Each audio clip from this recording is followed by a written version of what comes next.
Hello जय हिंद दोस्तों, आप सभी का स्वागत है आपके अपने यूट्यूब चैनल नौकरी तक पे। जिस चैनल से आप जुटे हुए हैं नौकरी तक है और जिस नौकरी तक को आप देख कर आप सब्सक्राइब भी कर चुके होंगे और लगातार आप पढ़ाई भी करते होंगे और जो भी सूचना नौकरी से रिलेटेड आएगा हम आपको बताते भी रहेंगे। आज का जो क्लासेस होगा वो हिस्ट्री का होगा।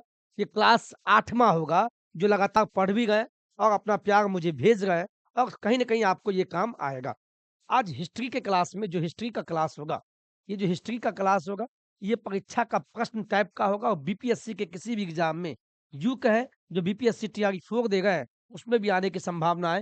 हूबहू परीक्षा में लगने वाला होगा। तो इस चीज़ का आप ख़्याल रखिएगा कि जो प्रश्न आपको हम दे रहे हैं, कहीं-कहीं पूछा हुआ प्रश्न है, प्रीवियस ईयर प्रश्न है, तो हूबहू ऑब्जेक्टिव ऑब्जेक्टिव में वन लाइनर फॉर्म में आपको हम ऑब्जेक्टिव में आपको हम ऑब्जेक्टिव में आपको हम वन लाइनर फॉर्म में देंगे, तो जल्दी से रट लो और हम क्लास की शुरुआत करते हैं। लगातार आप देख भी रहे और देखते भी रहिएगा। कुछ एक का प्रश्न था तो स्टार्टिंग में ही ले लें कि सर जो 6 वीडियो है या साइंस का कहें या जीएस सेक्शन में जो भारतीय राष्ट्रीय आंदोलन जो आप पढ़ा रहे हो वो कहाँ मिलेगा?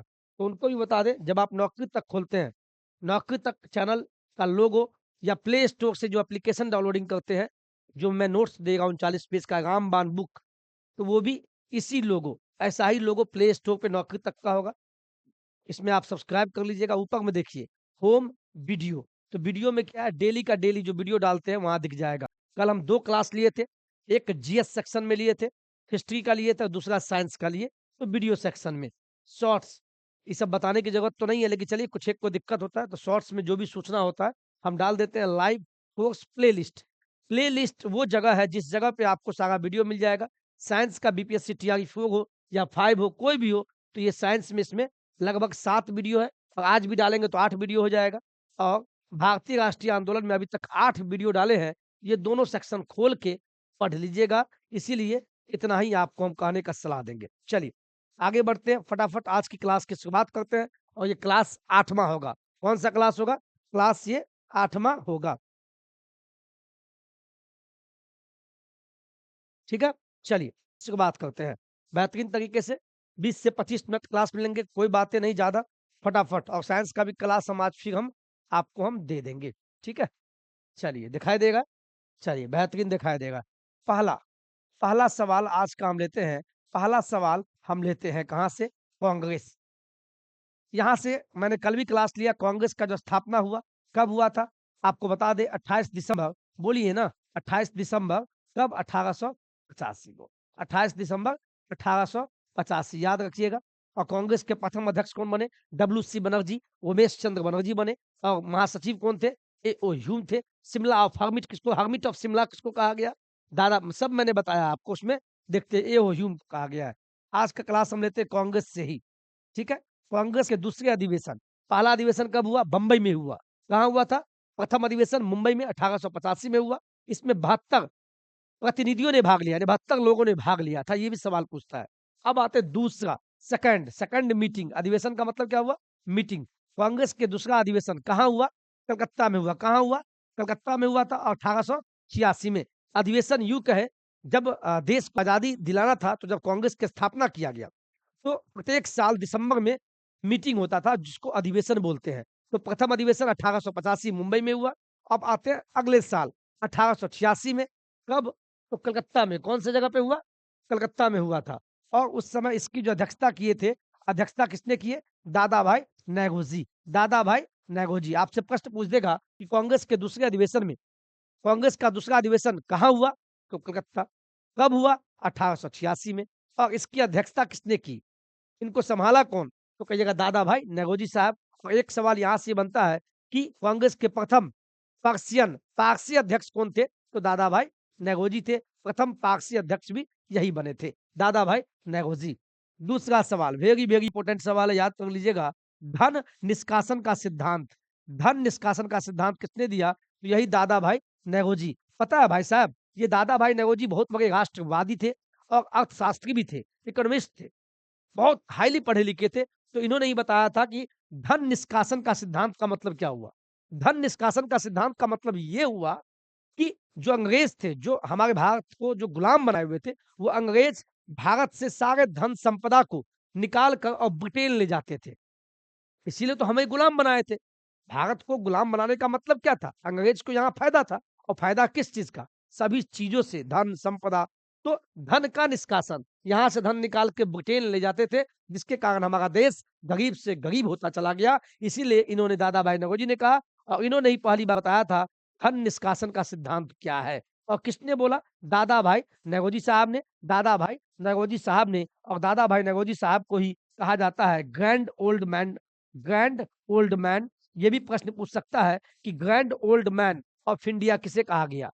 भारत के grand old man of India कौन है? तो दादा भाई नौरोजी। और धन निष्कासन का जो सिद्धांत है, दादा भाई नौरोजी साहब ने दिया। और कब दिया? 1867 में। 1867 में, यूँ कहें भारतीय राष्ट्रीय कांग्रेस की स्थापना से पहले ही 1867 में बता दिया कि अंग्रेज का मन में क्या प्लानिंग चल रहा है।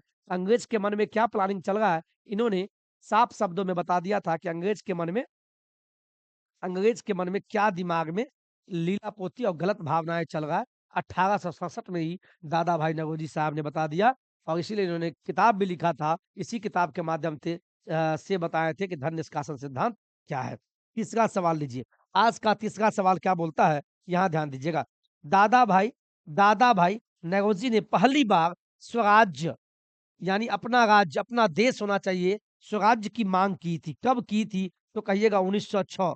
1906 ईस्वी के कोलकाता के अधिवेशन में। 1906 ईस्वी के कलकत्ता के अधिवेशन में। 1906 ईस्वी के कलकत्ता के अधिवेशन में इन्होंने स्वराज्य की मांग कर दिए थे। स्वराज्य, अपना राज्य, अपना देश हम लोगों का होना चाहिए। भारत भारतीयों का है, जिनका नारा दयानंद सरस्वती साहब ने दिया था। जो भारत है, ये भारतीयों का है।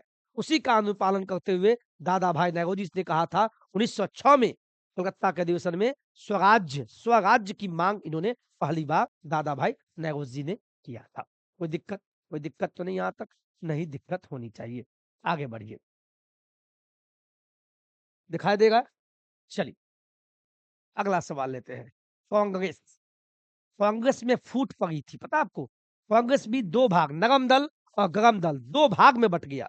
तो प्रश्न पूछा है कि कांग्रेस में फूट कब पड़ी थी? तो कहिएगा सूरत का अधिवेशन चल रहा था 1907 ईस्वी में। 1907 की ईस्वी में, 1907 के सूरत अधिवेशन में, जिसकी अध्यक्षता रास बिहारी घोष, बोस नहीं, रास बिहारी घोष, याद रखिएगा।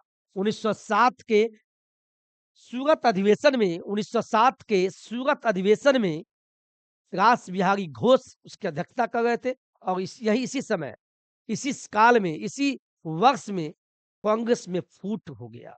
तो कब फूट हुआ? 1907, बोलिए ना। 1907 ईस्वी के सूरत अधिवेशन में। और इसकी अध्यक्षता कौन कर रहा था? तो कहिएगा रास बिहारी घोष। अगला सवाल। फिर यहाँ तो दो भाग में टूट गया। फिर लगा सभी को कि नहीं, अब सब लोग मिल जाओ। तो कांग्रेस पुनः एक हो गए। सब नरम दल गरम दल एक हुए। तो कब हुए?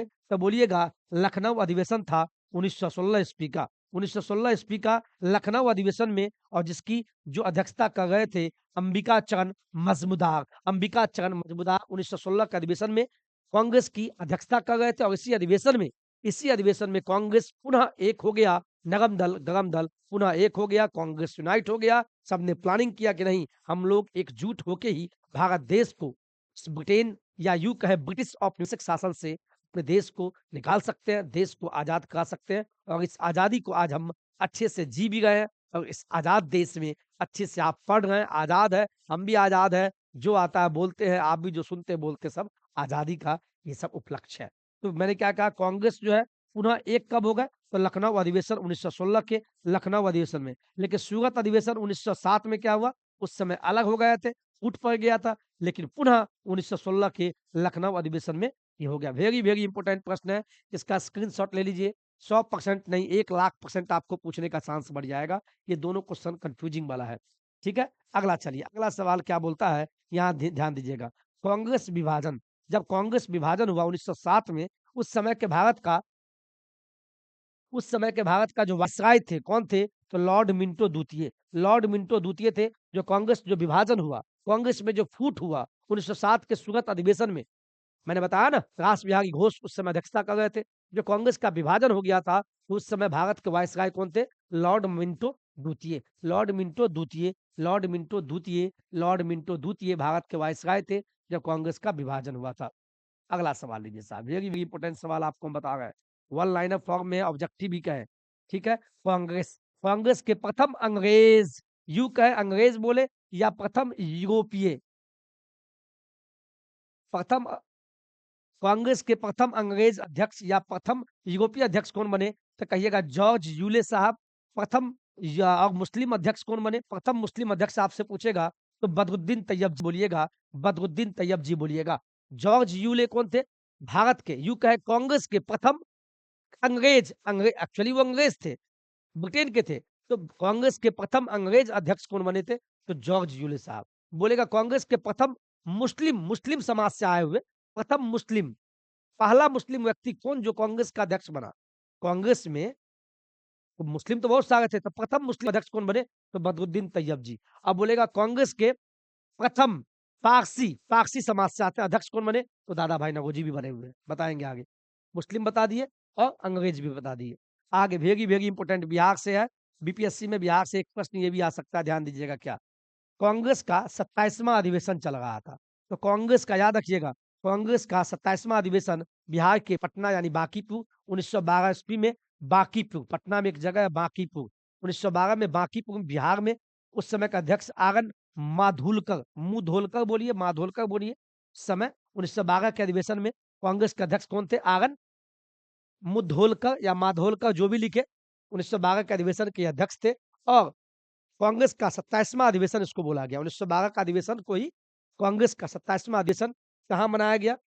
कहाँ पे अधिवेशन किया गया? तो आप बोलिएगा बांकीपुर पटना में, बांकीपुर पटना में। चलिए अगला सवाल, बचपन से पढ़े होंगे, 15 अगस्त के दिन, 26 जनवरी के दिन बचपन में बोला जाता था, हम भी बोलते हैं, स्वराज हमारा जन्म सिद्ध अधिकार है, स्वराज हमारा जन्म सिद्ध अधिकार है, मैं इसे लेकर रहूंगा। किसने कहा? तो कहिएगा बाल गंगाधर तिलक ने कहा, लखनऊ के अधिवेशन में कहा। और 1916 लखनऊ के 1916 वाले अधिवेशन में, लखनऊ के 1916 वाले अधिवेशन में बाल गंगाधर तिलक ने कहा था, स्वराज हमारा जन्म सिद्ध अधिकार है और मैं इसे लेकर रहूंगा। 1916 के लखनऊ अधिवेशन में कहा। स्क्रीनशॉट ले लीजिए, काम आएगा, बेहतरीन है, बिल्कुल काम आएगा, बिल्कुल काम आएगा।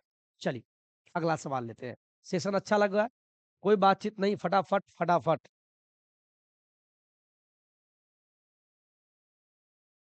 अगला सवाल, बाल गंगाधर तिलक, जैसे ही बाल गंगाधर तिलक आवे तो स्वराज हमारा जन्मसिद्ध अधिकार, याद रखिएगा किसने कहा? बाल गंगाधर तिलक। अगला सवाल, बाल गंगाधर तिलक को भारतीय अशांति का जनक कहा गया, पिता कहा गया, किसने ऐसा कहा? वेलेंटाइन, ये गधा था, ये गधा था वेलेंटाइन सिगोल, ये बहुत खतरनाक था, विदेशी था वेलेंटाइन सिगोल। इन्होंने बोला था कि नहीं, ये जो बाल गंगाधर तिलक है ये अच्छा आदमी नहीं है, ये भारतीय अशांति यानी शांति नहीं, ये अशांति फैला रहे हैं, उसका पिता कहा गया। ऐसा किसने कहा पता? इस गधा ने, ये गधा था, वेलेंटाइन सिगॉल ने कहा। तो बताइए चूतिया क्या बोले अब, हैं? यानी ये अंग्रेज अधिकारी था, तो भाई अंग्रेज का शासन में दिक्कत हो रहा था और ये सही बोल रहे थे। भाई देश स्वराज मेरा जन्मसिद्ध अधिकार है, क्या ये भी गलत बोले बाल गंगाधर तिलक? स्व मतलब खुद, राज्य मतलब अपना देश भारत है, आज भी बोलते हैं स्वराज मेरा जन्मसिद्ध अधिकार है और रहेगा। तो बाल गंगाधर तिलक अमर रहे और वेलेंटाइन गधा मगल रहे। चलिए अगला देखिए, अगला सवाल, कांग्रेस की प्रथम महिला अध्यक्ष कौन बनी? प्रथम महिला, कंफ्यूज मत होइएगा, वेरी वेरी इंपॉर्टेंट प्रश्न है ये। यहाँ बोल रहा है कांग्रेस की प्रथम महिला, सबसे पहले महिला, अंग्रेज हो या भारतीय कोई हो, कांग्रेस की प्रथम महिला अध्यक्ष कौन बनी? तो बोलिएगा Annie Besant, Annie Besant, Annie Besant. Calcutta का अधिवेशन था 1917 का, 1917 का कलकत्ता में अधिवेशन चल रहा था कांग्रेस का। उसमें भारत की यानी यू कहे कांग्रेस की प्रथम महिला, महिला, पहली बार महिला कोई कांग्रेस के अधिवेशन में अध्यक्ष पद को संभाला, वो थी एनी बेसेंट। अब अगला सवाल कंफ्यूजिंग वाला देखिएगा, सबसे कम उम्र, सबसे कम उम्र में कांग्रेस के अध्यक्ष कौन बने? तो बोलिएगा मौलाना अबुल कलाम आजाद, मौलाना अबुल कलाम आजाद। 1923 का अधिवेशन चल रहा था कांग्रेस का, 1923 के अधिवेशन चल रहा था कांग्रेस का, उसमें मौलाना अबुल कलाम आजाद पहली बार अध्यक्ष पद लिए और इनको ही सबसे कम उम्र में कांग्रेस का अध्यक्ष बनने का सौभाग्य प्राप्त हुआ था। तो इस चीज को आप याद रखिएगा। चलिए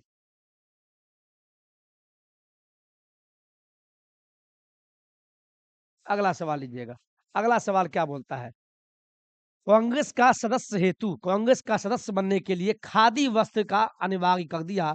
यह कौन-सा अधिवेशन था? गुवाहाटी का अधिवेशन चल रहा था। गुवाहाटी अधिवेशन 1926 में 1926 के गुवाहाटी अधिवेशन में सभी कांग्रेसियों को कह दिया गया कि आप अगर कांग्रेस में सम्मिलित होते हैं, कांग्रेस पार्टी में आप बने रहना चाहते हैं तो सभी को खादी वस्त्र, जो आजकल नेताजी पहनते हैं, आजकल तो कॉटन कपड़ा आ गया है, कॉटन सूती कपड़ा, लेकिन उस ज़माने में सूती से भी बढ़िया अपने देश का हथकरघा का इस्तेमाल करके जो बनाया खादी वस्त्र, ये जितने भी कांग्रेसी है, आज भी देखिए कांग्रेस पार्टी में जो भी नेता लोग होते होंगे, देखिएगा सब खादी वस्त्र पहनते हैं। खादी वस्त्र कब अनिवार्य किया गया?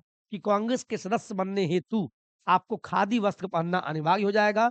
यह गुवाहाटी का या असम के गुवाहाटी अधिवेशन चल रहा था। 1926 के गुवाहाटी अधिवेशन में ही कहा गया, नहीं, सदस्य बनने के लिए आपको खादी वस्त्र पहनना पड़ेगा।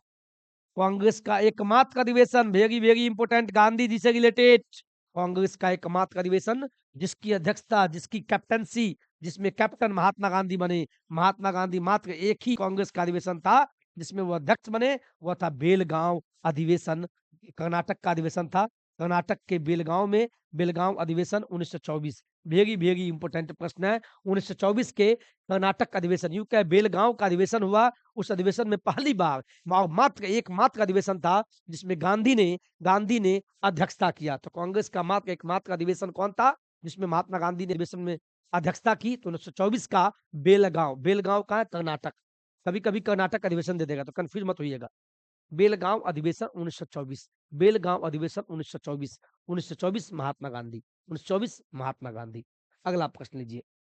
वेरी वेरी इंपोर्टेंट, बचपन से पढ़ते होंगे।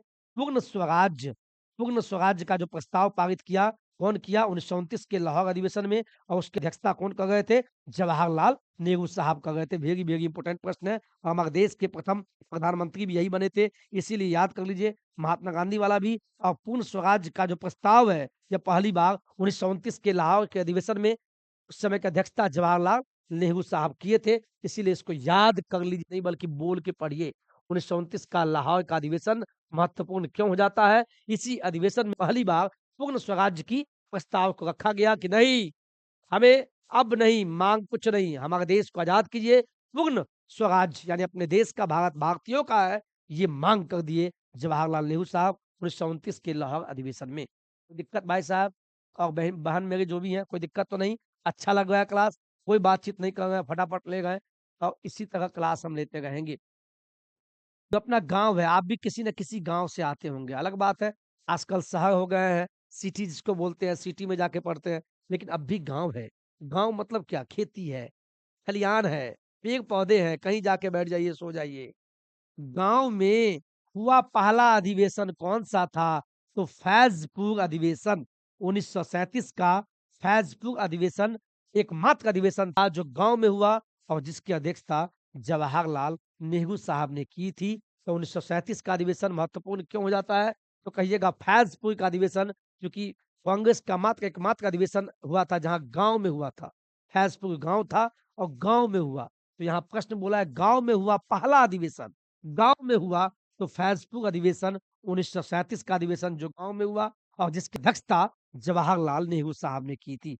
और उसको भी वेरी वेरी इंपोर्टेंट याद कर लीजिए, सुभाष चंद्र बोस अमर रहे। 1938 के कांग्रेस अधिवेशन को याद ही कर लीजिए। 1938 के कांग्रेस के हरिपुरा अधिवेशन की अध्यक्षता किसने की? तो कहिएगा सुभाष चंद्र बाबू ने, सुभाष चंद्र बोस ने, सुभाष चंद्र बोस ने। तो ये भी कह सकता है 1938 का अधिवेशन कहाँ हुआ? तो हरिपुरा में हुआ था। हरिपुरा अधिवेशन कब हुआ? 1938 में हुआ। इसकी अध्यक्षता किसने की? तो सुभाष चंद्र बोस साहब ने की। 1938 का हरिपुरा अधिवेशन की अध्यक्षता सुभाष चंद्र बोस ने की। सुभाष चंद्र बोस ने की 1938 का हरिपुरा अधिवेशन। अब आते हैं 1939। 1938 में भी अध्यक्ष बने थे सुभाष चंद्र बोस, और 1939 में ही बने। लेकिन किसी कारणवश सुभाष चंद्र बाबू को गुस्सा आया और 1939 के अधिवेशन को उन्होंने अध्यक्ष से त्याग कर दिया, परित्याग कर दिया। गुस्सा में, जो भी कारण हो, तो लगातार 2 बार ये अध्यक्ष बने थे, 1938 में भी हरिपुरा अधिवेशन और 1939 में भी, लेकिन त्याग कर दिया, और त्यागने के बाद तो कोई न कोई तो अध्यक्ष बनेगा ना, तो तब अध्यक्ष बनाया गया डॉक्टर राजेंद्र प्रसाद को। वही प्रश्न बोला है 1939 में सुभाष चंद्र बोस के त्याग पत्र देने के बाद कांग्रेस के अध्यक्ष किसको बनाया? तो डॉक्टर राजेंद्र प्रसाद को, डॉक्टर राजेंद्र बाबू को, डॉक्टर राजेंद्र बाबू को। और 27वां अधिवेशन कहाँ हुआ? बांकीपुर, पटना, बिहार में। इसको भी याद रखिएगा।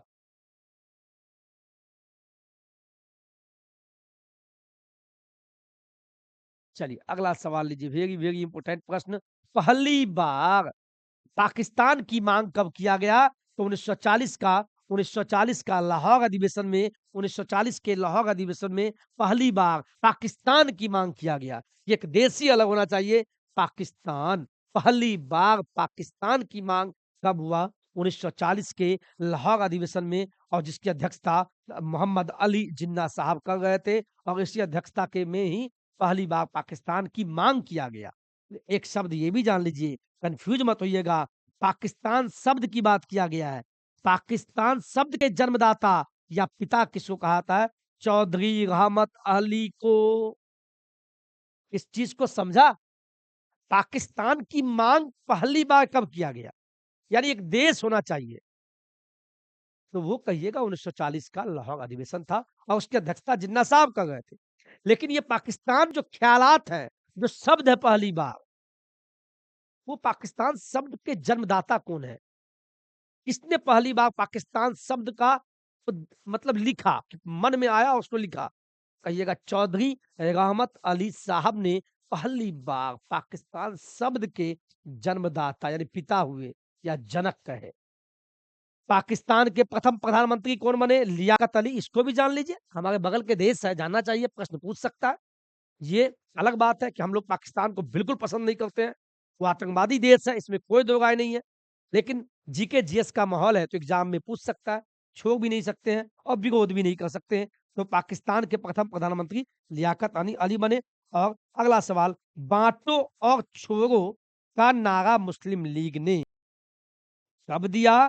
तो कराची का अधिवेशन चल रहा था 1943 में। 1943 के कराची अधिवेशन में मुस्लिम लीग का अधिवेशन चल रहा था, और उसमें ही एक स्लोगन दिया गया, बांटो, बांटो और छोड़ो। यानी इस देश में हिंदू मुस्लिम में लगवा दो, बांटो सबको, और इसके बाद इस देश को छोड़ के हम लोग निकल लेते हैं, पाकिस्तान देश बना लेंगे। तो बांटो और छोड़ो का जो नारा है, इस अधिवेशन में दिया गया। तो 1943 का ये कांग्रेस का अधिवेशन नहीं था, मुस्लिम लीग भी एक अलग पार्टी बन गया था। 1943 के मुस्लिम लीग के द्वारा जो अधिवेशन चल रहा था, कराची अधिवेशन में पहली बार ये बात कहा गया था। इसको भी याद कर लीजिए साहब प्लीज। अनुशीलन समिति, अनुशीलन समिति की स्थापना कब हुई? 1902 में हुई, और दो दोस्तों ने किए था, पी मित्रा, पी मित्रा साहब एवं पुलीन दास। बंगाल में कहा किए? 1902 में बंगाल में। 1902 में बंगाल में अनुशीलन समिति की स्थापना की गई। पी मित्रा और पुलीन दास ने मिलकर किया। इसी से मिलता जुलता, अनुशीलन समिति का लक्ष्य क्या था, क्या माइंड में था, उनका एम क्या था? जैसे आप पढ़ रहे हैं तो आपका उद्देश्य क्या है कि हमें सरकारी नौकरी लेना है। तो अनुशीलन समिति जो 1902 में बनाई गई थी बंगाल में, दो मित्रों के द्वारा, पी मित्रा एवं पुलिन दास के द्वारा, इनका उद्देश्य इतना ही था कि खून के बदले खून ही लेना है, खून के बदले खून ही लेना है। चलिए अगला सवाल चलते हैं,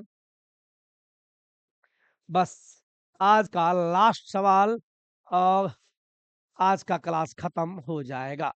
अनुशीलन समिति का क्रांतिकारी संगठन के रूप में पुनर्गठन कब और किसने किया? ये जो अनुशीलन समिति को आपने पढ़ा, इस अनुशीलन समिति का जो क्रांतिकारी संगठन, इसी को क्रांतिकारी संगठन बना दिया गया बाद में जाके, कब? 1907 में बारिंद्र घोष एवं भूपेंद्र नाथ दत्त के द्वारा कलकत्ता में। एक चीज गौर कीजिएगा, कलकत्ता बंगाल में पढ़े लिखे ज्यादा होते थे। बंगाल साइड में उस समय, ठीक है, बंगाल में ही बिहार, झारखंड, उड़ीसा सब एक ही में था, और उस क्षेत्र में बहुत ज्यादा पढ़े लिखे बुद्धिजीवी वर्ग, शिक्षित वर्ग होते थे, तो ज्यादा समाज कलकत्ता से ही आते थे। तो यही आज का सवाल था, और आज की क्लास आपका 8वां क्लास ये खत्म होता है, और द एंड होता है ये 8वां क्लास। और ये क्लास लिए है, ये क्लास लिए है INM, भारतीय राष्ट्रीय आंदोलन। ठीक है, तो इसको आप जीके जीएस के रूप में पढ़ लीजिएगा। बाद बाकी आप समझदार हैं, आपको समझाना, आपको सलाह देना ये बहुत बड़ी बात हो जाती है। बस आप पढ़ लीजिए, पढ़ने का मन किसी को नहीं होता है और पढ़े हुए हैं तो रिवीजन कर लीजिए। इसी के साथ विदा लेते हैं, फिर साइंस का वीडियो आएगा उसको भी देख लीजिएगा। फिर लास्ट में बोल दें ये वीडियो आपको लाइव फॉर्म में मिलता है, इसका ये मतलब नहीं है कि हम लाइव है, बिल्कुल नहीं। वीडियो बना हुआ होता है मेरा, उसको मैं लाइव कर देता हूँ। खुश रहिए, हँसते रहिए, मुस्कुराते रहिए और खुश रहने का प्रयास कीजिए। कौन क्या बोलता है इस पे बिल्कुल ध्यान मत दीजिए। आज का यही सुविचार है। Love you, lots of love. जय हिंद, जय भारत।